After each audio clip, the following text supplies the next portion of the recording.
جدید ادب کی سرحدیں جلد اول مضمون نمبر 25 جس کا عنوان ہے کلچر اور استعماریت ایڈورڈ سعید سماعت فرمائیے۔ ایڈورڈ سعید کو فلسطینیوں کے حامی کی حیثیت سے دنیا میں ممتاز مقام حاصل ہے۔ یورپ اور امریکہ کے ابلاغ عامہ کے ذرائع نے جس طرح اسلام اور عربوں کو پیش کیا ہے، اس کے سلسلے میں ایڈورڈ سعید نے سخت احتجاج کیا ہے۔ ایڈورڈ سعید کی کتاب اورینٹیلزم سے ان کی شہرت دور دور تک ہوئی۔ وہ یروشلم میں ایک عیسائی گھرانے میں پیدا ہوئے۔ اورینٹیلزم میں ایڈورڈ سعید نے یہ بتانے کی کوشش کی ہے کہ کس طرح علمی کاوشوں کو استعماری قوتیں استعمال کرنے کی کوشش کرتی ہیں۔ انہوں نے متشرقین کے علاوہ مغرب کے اہم ادیبوں کے رویوں کو بھی موضوع بحث بنایا ہے کہ کس طرح وہ مشرق کو رنگ آمیزی کر کے پیش کرتے ہیں۔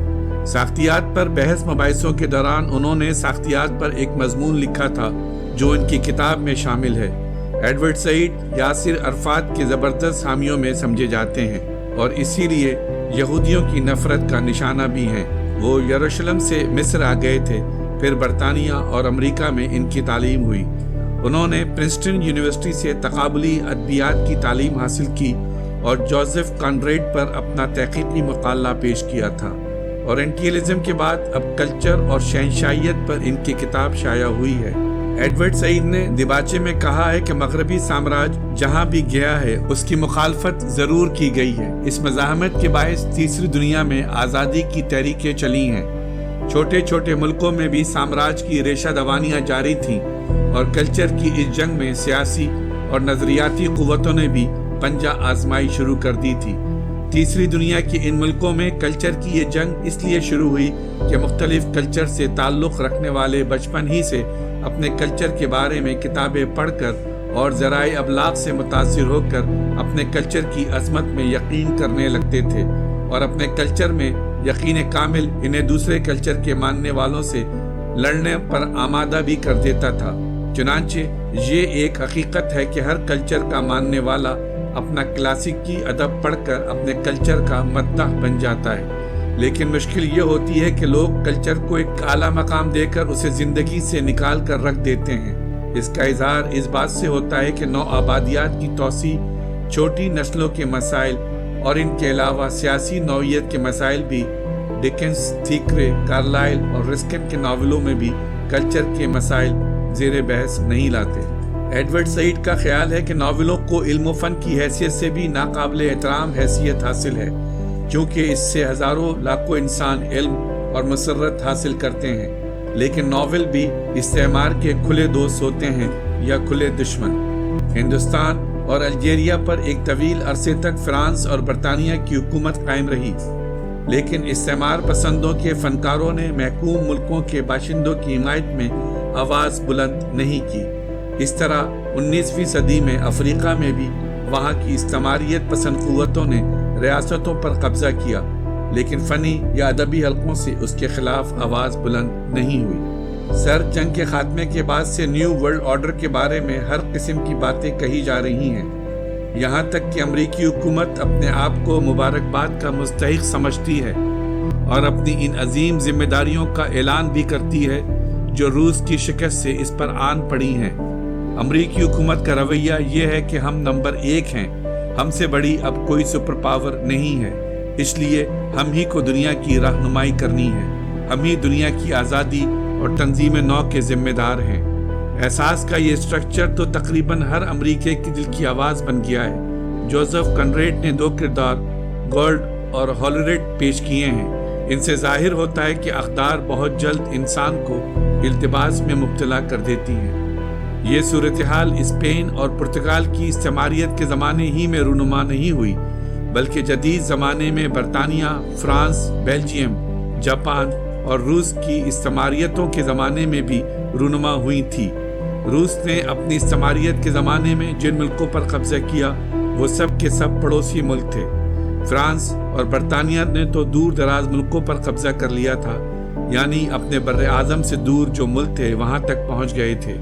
روس نے انہی علاقوں پر قبضہ نہیں کیا جو اس کی سرحدوں سے ملے ہوئے تھے، صرف ان قوموں پر تسلط نہیں جمایا جو اس کے پڑوس میں رہتی تھیں، بلکہ اس پر قبضہ جمانے کے عمل میں زیادہ سے زیادہ جنوب اور مشرق کی سمت پھیلتے چلے گئے۔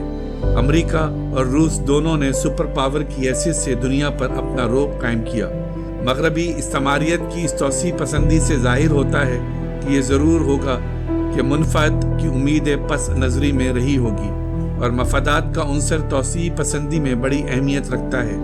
مثلاً گرم مسالے، شکر، ربر، روٹی، افیون، غلام اور چاندی اور سونے کا حصول۔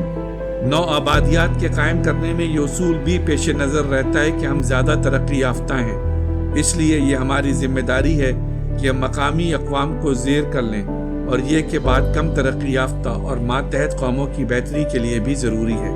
اس کے علاوہ یہ حقیقت بھی بعید قیاس نہیں ہے کہ دور دراز علاقوں میں مغربی اقوام کم تعداد میں تھیں اور دیسی باشندوں کی تعداد بہت زیادہ تھی۔ اس کے علاوہ مغربی اقوام کو زیادہ محنت کرنی پڑتی تھی اور زیادہ خطرہ بھی مول لینا پڑتا تھا۔ 1930 میں ذیلی براعظم میں برطانیہ کے صرف 4000 سول ملازمین تھے، جن کے ساتھ 60,000 سپاہی اور 90,000 سویلین تھے۔ ان میں تاجر اور پادری بھی شامل تھے، اور یہ مقامی آبادی 300 ملین اشخاص پر مشتمل تھی۔ ایسی صورت میں برطانیہ کو جس قوت ارادی اور قوت اعتمادی اور غرور و تمکنت کی ضرورت ہوتی، اس کا اندازہ لگانا مشکل نہیں ہے۔ استعماریت کے قائم ہونے کے لیے نو آبادیوں میں رہنے والوں کا ذہنی رویہ بھی اپنی جگہ اہمیت رکھتا ہے۔ استعماریت کے دیرپا ہونے کا سبب ایک طرف حکمرانوں کا رویہ اور دوسری طرف خود ان کا رویہ ہوتا ہے جن پر حکومت کی جا رہی ہو۔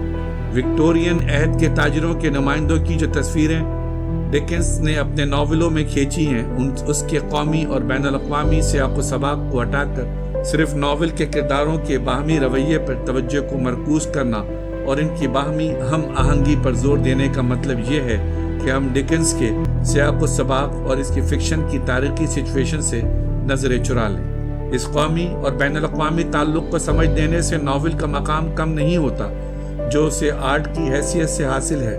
اس کے برعکس ناول کی ورلڈنائزس یعنی حقیقت سے اس کا پیچیدہ تعلق ناول کو زیادہ دلکش اور آرٹ کے نمونے کی حیثیت سے زیادہ قابل قدر بنا دیتا ہے۔ ایک اور دلچسپ بات ایڈورڈ سعید نے یہ بھی کہی ہے کہ مارٹن برنل کا خیال ہے کہ یونانی تہذیب کے بارے میں پہلے ہی یہ معلوم تھا کہ یونانی تہذیب کی جڑیں مصری، سامی اور دوسری جنوبی اور مشرقی کلچر کی نسلوں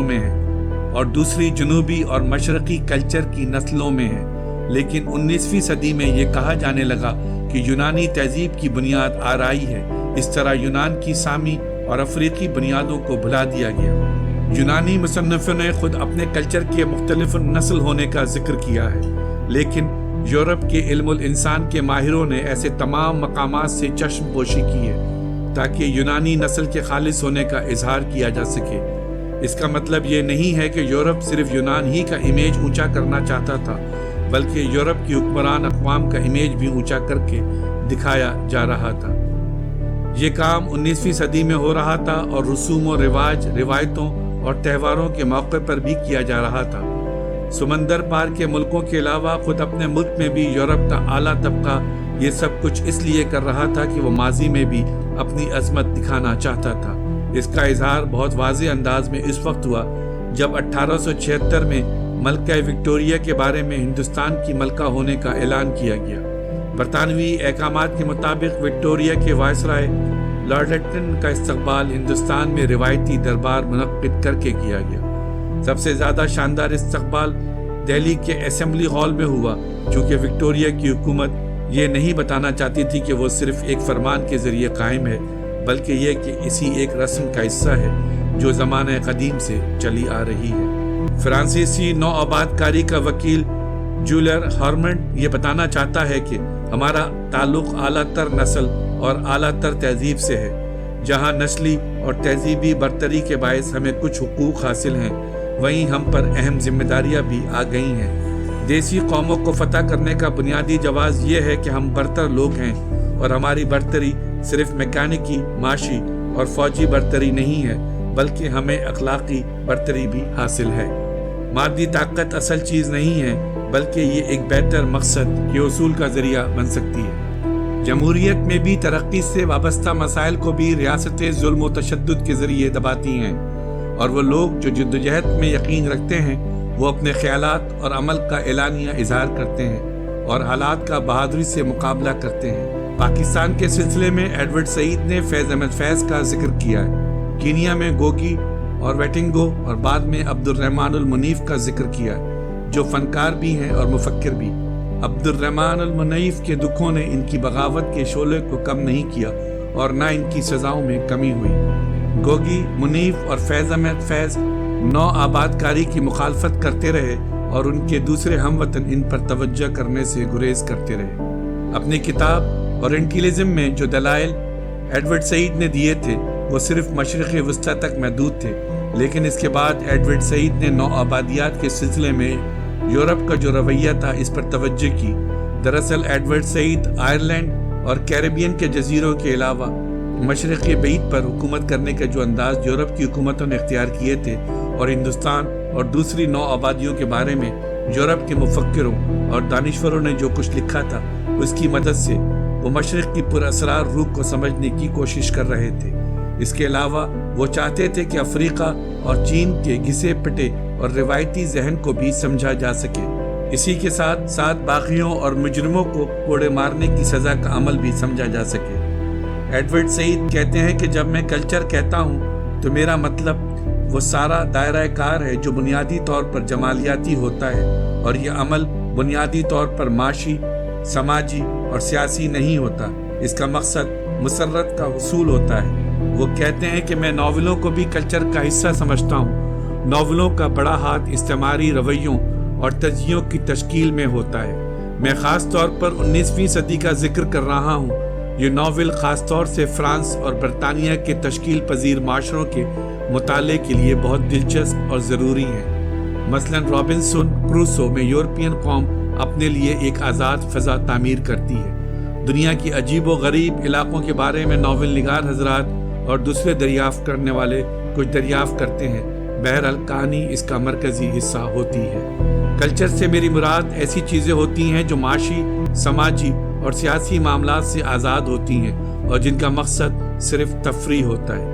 کلچر کا تعلق قوم اور مملکت سے بھی ہوتا ہے۔ کلچر ہی دراصل ہم میں اور ان میں فرق پیدا کرتا ہے اور لوگوں کے ذہنوں میں جو زینوفیبیا چھپا ہوتا ہے، یعنی غیر انسانوں کا خوف، اور وہ کچھ نہ کچھ کام ضرور کرتا ہے۔ کلچر سے نہ صرف ہم اپنی شناخت کرتے ہیں بلکہ اس بات میں بھی شدت پیدا ہو جاتی ہے کہ ہم دوسروں سے مختلف ہیں۔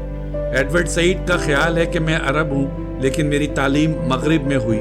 میرا تعلق ان دونوں دنیاؤں سے ہے، یعنی عرب دنیا سے بھی اور مغربی دنیا سے بھی۔ ان میں کسی ایک سے میرا تعلق یک طرفہ نہیں ہے۔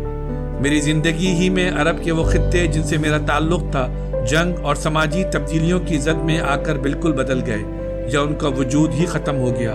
میں خود امریکہ میں ایک اجنبی ہوں اور خاص طور پر یہ احساس مجھے اس وقت شدید تھا جب امریکہ عرب کلچر سے جنگ کر رہا تھا، جب وہ عرب تہذیب اور عرب معاشرے کے خلاف تھا۔ میرا ان دونوں سے تعلق ہے اور ان دونوں سے تعلق کی وجہ سے مجھے ان دونوں کو سمجھنے میں آسانی ہوتی ہے۔ مجھے ایسا لگتا ہے کہ میرا تعلق ایک سے زیادہ تواریخ سے اور ایک سے زیادہ گروپ سے رہا ہے۔ کلچر کی اتنی کثرت اور تنوع باوجود امریکہ ایک ہم آہنگ قوم ہے۔ یہی حال دوسری انگریزی بولنے والی قوموں کا بھی ہے، مثلا برطانیہ، نیوزی لینڈ، آسٹریلیا اور کینیڈا کا، بلکہ فرانس کا بھی، جہاں بہت لوگ باہر سے ہجرت کر کے فرانس میں آئے ہیں۔ آج امریکہ کے دانشوروں کے سامنے یہ سوال ہے کہ ہمارے کلچر کی روایت کی شناخت کن کتابوں سے ہوتی ہے اور کون سی کتابیں ہماری روایت کو سب سے زیادہ کمزور کرتی ہیں۔ بعض لوگوں کا خیال ہے کہ میتھیو کا تعلق آج ویسٹ انڈیز سے اتنا ہی ہے جتنا جرمن قوم کے افراد سے، بلکہ یہ کہ مجموعی طور پر یہ ایک پیچیدہ معاشرہ ہے، صرف کوئی سادہ سی وحدت نہیں ہے۔ یہ سارے کلچر ایک دوسرے میں پیوست ہیں۔ یہ بات صرف امریکی کلچر ہی پر صادق نہیں آتی، بلکہ تمام کلچر ایک دوسرے میں کسی نہ کسی حد تک پیوست ضرور ہوتے ہیں۔ تمام کلچر مخلوط النسل ہوتے ہیں۔ کوئی کلچر ایسا نہیں ہے جس میں کسی حد تک ملاوٹ نہ ہو۔ آج کے امریکی کلچر پر یہ بات اسی طرح صادق آتی ہے جس طرح عرب پر، بلکہ جدید عرب پر۔ اسی لیے امریکی غیر امریکیت کو ایک خطرہ سمجھتے ہیں اور عرب غیر عربیت کو۔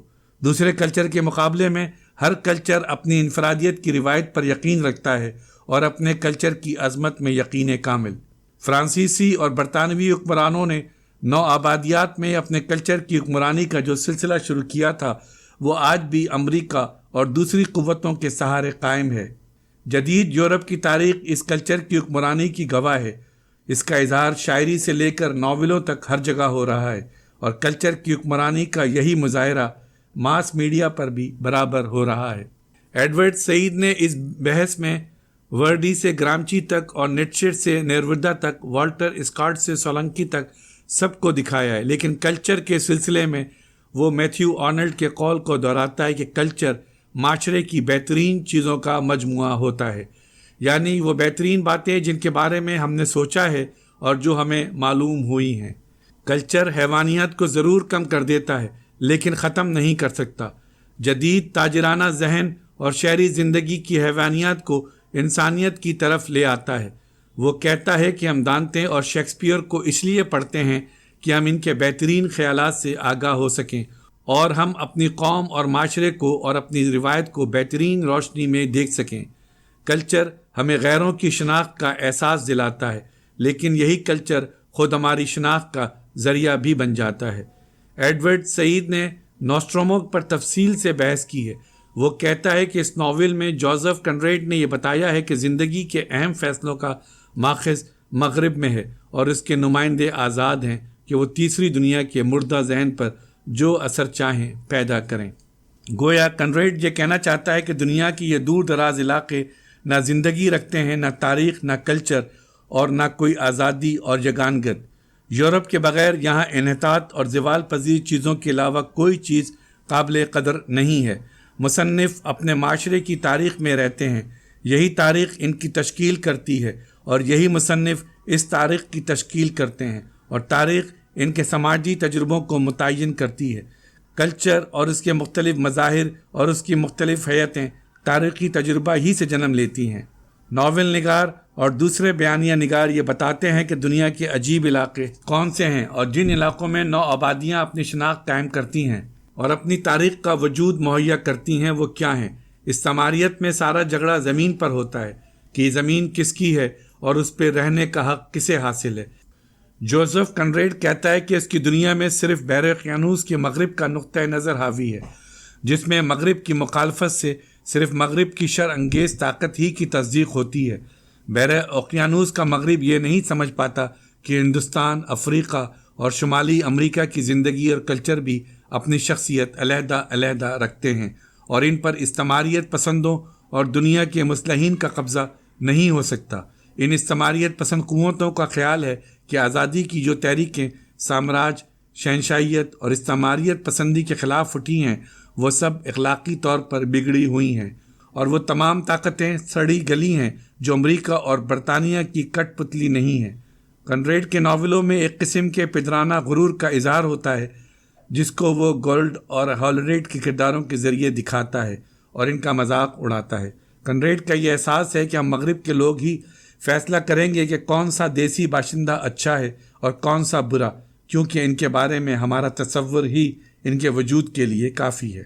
ہم نے انہیں سوچنا اور بولنا سکھایا ہے، اور جب وہ بغاوت کرتے ہیں تو ہمارے اس خیال کو سچ ثابت کرتے ہیں کہ وہ بیوقوف ہیں، اور انہیں آزادی کی اسی وقت تک ضرورت ہے جب تک ہم یہ سمجھتے ہیں اور پسند کرتے ہیں کہ ان کے لیے آزادی ضروری ہے۔ جوزف کنریڈ نے نوسٹرومو 1904 میں لاطینی امریکا کی ریاستوں کی بے چینی کا ذکر کیا ہے، اور انہیں کنٹرول کرنا اتنا ہی مشکل ہے جتنا سمندر میں ہل چلانا۔ سر جنگ کے زمانے سے نیو ورلڈ آرڈر تک امریکی حکومت کا جو رویہ رہا ہے وہ اس کی چھپی ہوئی فتح مندی کا احساس اور ذمہ داری کا اقرار کے مترادف ہے۔ امریکہ اپنے آپ کو آزادی دلانے اور امن قائم کرنے کا ذمہ دار سمجھتا ہے، اور ہر امریکی میں یہ احساس زندہ حالت میں موجود ہے۔ ہالریڈ اور گولڈ کے جو پورٹریٹ کنریڈ نے اپنے ناول نوسٹرومو میں بنائے ہیں، ان سے ظاہر ہوتا ہے کہ وقت کی زبان خیر و برکت کا التباس پیدا کرتی ہے۔ یہی صورتحال کسی زمانے میں اسپین اور پرتگال کی تھی، برطانیہ، فرانس، بیلجیم، جاپان اور روس کی تھی، اب امریکہ کی ہے۔ جوزف کنریڈ ہی تیسری دنیا کے بارے میں اس نقطہ نظر کا پیش رو ہے، جس کا اظہار Graham green, V S Nepal اور اسٹون رابسٹ کے ناولوں میں ہوا۔ استعماریت کے نظریہ سازوں مثلاً ہینا اورت اور سفر نامے لکھنے والوں اور فلم بنانے والوں کے ذریعے ہوا۔ الجیریا اور اس ذیلی براعظم سے فرانس اور برطانیہ کا سامراج رخصت ہو چکا ہے، لیکن اس کے پچھلے حاکمانہ اور محکومانہ تعلقات کے سائے اب تک چھائے ہوئے ہیں۔ اسی نوعیت کے رشتوں نے ان دونوں کو اب تک باندھ رکھا ہے۔ مسلمانوں، افریقیوں اور ویسٹ انڈیز کے رہنے والوں کی ایک کثیر تعداد یورپ کے بڑے بڑے شہروں میں قیام پذیر ہے، بلکہ نو آبادیات سے آئے ہوئے لوگ اٹلی، جرمنی اور اسکینڈینیویا میں بھی موجود ہیں، جن کی ہجرت کی ذمہ داری استعماریت پر ہے۔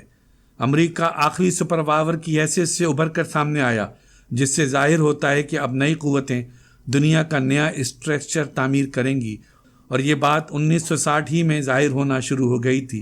استعماریت کے بعد کے دوسرے ایڈیشن کے دیباچے میں 1970 میں بیرٹ براؤن مائیکل نے کہا کہ استعماریت اب بھی معاشی، سیاسی اور فوجی تعلقات میں کار فرما ہے، اور یہ کہ معاشی طور پر زیادہ ترقی یافتہ قوموں نے کم ترقی یافتہ قوموں کو دبائے رکھا ہے۔ یہ نئی قسم کی استعماریت گیگنیشن، دیوقامتیت اور ایکوپلائز جیسے محاورے استعمال کر رہی ہے، جو پہلے استعمال نہیں ہوتے تھے۔ ان میں سے بعض محاورے ناگزیر ضرور ہیں، لیکن سے امید افزا صورتحال ظاہر نہیں ہوتی۔ دنیا کا سرمایہ دارانہ نظام کم ترقی یافتہ ملکوں کا ترقی کی طرف سفر ایک جبر کی حالت معلوم ہوتا ہے، ایک دوڑ ہے، لیکن ذاتی جبریہ مساوات کی طرف۔ عالمی سرمایہ دارانہ نظام اور اس کے ساتھ کم ترقی یافتہ قوموں کا ترقی کی طرف سفر، شہنشاہیت اور اس پر انحصار کا اسٹرکچر، افلاس اور استعماریت، یہ وہ چیزیں ہیں جو معاشیات، سماجیات، سیاسیات اور تاریخ اور عمرانیات کے دائروں میں سب کو معلوم ہے۔ ان کا تعلق بائیں فکر کے مقابلے میں نیو ورلڈ آرڈر سے کم ہے۔ اس طرح کے محاوروں کے اثرات جو کلچر پر ہوتے ہیں وہ بہت مایوس کن ثابت ہوتے ہیں۔ دنیا کی 3 دنیاؤں میں تقسیم ایک فرانسیسی صحافی نے کی تھی۔ ولی برانڈٹ کا خیال ہے کہ اقوام متحدہ ایک قابل تعریف ادارہ ہے اور اس کی تنظیم کا اصول بلا شبہ قابل تعریف ہے، لیکن یہ بھی ایک تلخ حقیقت ہے کہ اقوام متحدہ نے ان بے شمار علاقائی عالمی تضادات کو حل کرنے میں کامیابی حاصل نہیں کی جو اس کے سامنے آئے، اور اب ان مسائل کی تعداد بڑھتی ہی جا رہی ہے۔ عالمی فکر سے سپر پاور ہی برآمد ہو رہی ہے۔ سر جنگ، علاقائی نظریات اور قدیم نسلوں سے تعلق رکھنے والے تضادات جو اس ایٹمی اور مابعد ایٹمی عہد میں اور خطرناک ہو گئے ہیں۔ صورتحال یہ ہے کہ طاقتور زیادہ طاقتور ہوتے جا رہے ہیں۔ یہ فرق پہلے سوشلسٹ اور سرمایہ دار ملکوں کے فرق سے زیادہ نمایاں ہے۔ اب یورپ میں سرمایہ دار ملکوں اور سوشلسٹ ملکوں کے درمیان فرق اتنا واضح نہیں ہے۔ 1980 میں نوم چومسکی نے لکھا تھا کہ شمال اور جنوب کا تضاد قائم نہیں رہے گا اور غلبے کی نئی ہیئتیں دریافت کرنی پڑیں گی تاکہ مغربی صنعتی معاشرے کی مخصوص صورتحال خاطر خواہ قبضہ عالمی انسانی اور مادی وسائل پر رکھ سکے اور غیر متناسب انداز میں اس سے فائدہ اٹھا سکے۔ تو اس سے حیرت زدہ ہونے کی کوئی بات نہیں ہے کہ امریکہ میں نظریے کی دوبارہ تشکیل دنیا بھر کی صنعت میں اپنی گونج پیدا کر رہی ہے۔ سر جنگ کی پالیسی تشکیل دینے والی شخصیت کی حیثیت سے جارج کینن کو یہ یقین تھا کہ امریکہ مغربی تہذیب کا محافظ ہے۔ 1948 کے ایک میمو میں جو اس نے پالیسی پلاننگ اسٹاف کو لکھا تھا، اس نے افریقہ کی دوبارہ آباد کاری کو پسندیدہ عمل قرار دیا ہے اور جنوبی افریقہ کی نسل پرست پالیسی کے سلسلے میں لکھا تھا، لیکن اس میں نسل پرست پالیسی کی برائیاں نہیں تھیں، حالانکہ اس نے ویتنام میں امریکہ کی مداخلت کو پسند نہیں کیا تھا، اور اسی طرح غیر رسمی امریکی شہنشاہی نظام کو اس نے پسندیدہ نگاہ سے نہیں دیکھا تھا، لیکن اس کے ذہن میں ذرا بھی شک نہیں تھا کہ یورپ اور امریکہ پر دنیا کی رہنمائی کا بوجھ آن پڑا ہے۔ اسی لیے اس نے اپنے ملک امریکہ کو ایسے نوجوان سے تشبیہ دی ہے جو بڑا ہو کر برطانوی شہنشاہیت کا رول ادا کرے گا۔ عالمی سربراہ کی حیثیت سے امریکہ یہ سمجھتا ہے کہ دنیا میں آئین سازی اور قانون سازی کا عمل اس کی ذمہ داری ہے۔ امریکہ کی خارجہ پالیسی کی بنیاد یہ ہے کہ ساری دنیا میں معاشی ترقی اور فوجی طاقت کے مسائل کی دیکھ بھال اسی کی ذمہ داری ہے، یہاں تک کہ روس کو کیوبا میں کیا رویہ اختیار کرنا چاہیے اس کا فیصلہ امریکہ کرے گا۔ برازیل کا خود اپنے ملک میں کیا رویہ رہے گا اس کا فیصلہ بھی امریکہ ہی کرے گا۔